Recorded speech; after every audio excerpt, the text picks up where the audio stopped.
Hello and welcome to my sewing room. Today we will be talking about non-medical face masks similar to this one. You may have one of these designs if I made that mask for you. Masks by Margo. I'm going to be talking about three different topics, all related. One, how to adjust the length of the elastic on your non-medical face mask. Two, we'll be talking about children's face masks and the elastic that goes around their ears. And then the third topic will be ruching and how to get a little extra elastic to accommodate a broader, wider face. So let's jump in. Okay, so how to adjust the length of your elastic. So your face mask will arrive to you looking something like that. There's a variety of different elastics that I use. This type I also have here somewhere on my desk. You might have 1/4 inch elastic that looks like that.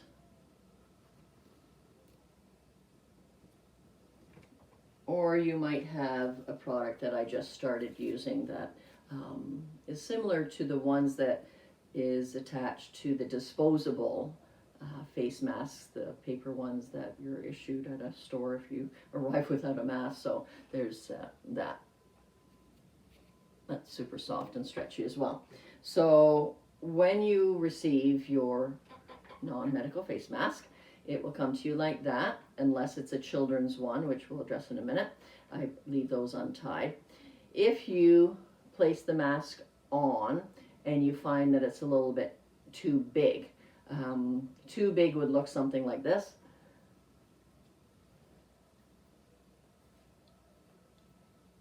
A little bit gappy. And you think, well, you know what, if the elastic was just a little bit shorter, then it would fit better. So what you can do is find the knot that is tied on your elastic. So just turn and pull it out of this casing. This is the casing right here. Pull it out of there. There, it popped out. And you'll see the knot. So what you want to do is simply just tie another knot closer to the base of the casing to make it shorter. Obviously you're shortening the length of the elastic, right? So I just do simple knot, turn it like that. I'm going to do that one more time just closer to the camera so it's a little bit more obvious. So there it is, how it arrives. I just tie a knot, right? I slide it close to the existing knot, and then I give it a good pull. And then just cut off the excess because that's a little bit much to be going into the casing, okay? So you're just gonna cut it off. So you could give it a good tug, it will not come undone, and then slide it back into the casing just by turning it. And it will pop into that opening. Okay, so you can see that, we'll go the other way, that it's very easy to make it smaller.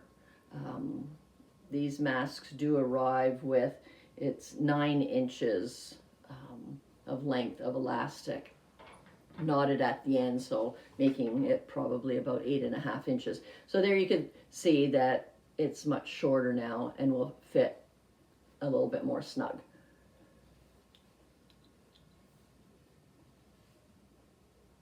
And that's how it should fit. There shouldn't be any gapping when you wear the mask. Okay, so going on to number 2, quite often the children's masks, which this fabric isn't necessarily a children's mask, but good for example purposes, it will come to you untied. The reason I do this is to get a perfect fit and size for your child. It's best that you tie the knot exactly where it should be sitting on your child. Children's masks could be for a 3-4-year-old, or they could be for an 8-year-old. So I never assume the length. I let the parent take care of that, which might be you watching. So when you receive your mask and the tie elastic is not tied up and in the casing like it is in this one, just simply put it on your child's face and have someone help you with this, or they could even be part of the process to have them hold their hand on the mask. Not too tight, you don't want them not to be able to breathe. And just simply tie the 2 pieces of elastic behind their ear, making it snug, but not tight on their face. If it's too tight, they're not going to wear it. And that is a problem if you want to be out in a public area where masks are required. So once again, have them or another adult help out. Put it on the face, put it behind the ear, tie it with trusty, I think it's called a slip knot. I do a twist, and then feed it through like that. And then just snip the end and guide it through into the casing like we did with the previous mask. And then you have a custom size, a perfect fit for your child to wear the mask. Third and lastly, I'm going to discuss what I call ruching of a mask to get a little bit more elastic if you feel that it's a little bit too tight when you receive it. If someone has a little bit broader jaw or a more perhaps rounder face, the 8.5 inches might be a little bit short. So I'll use my husband's mask as an example. This is a nautical theme fabric.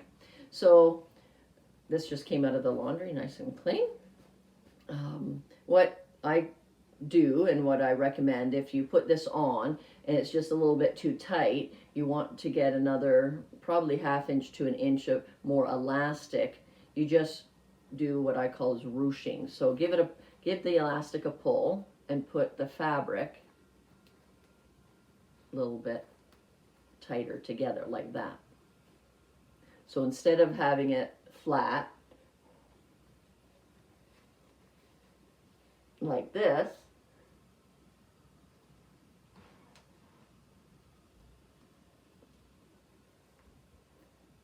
and you can see how it gets looser and gives you a little bit more room from just having it the standard, putting it over the ear like that.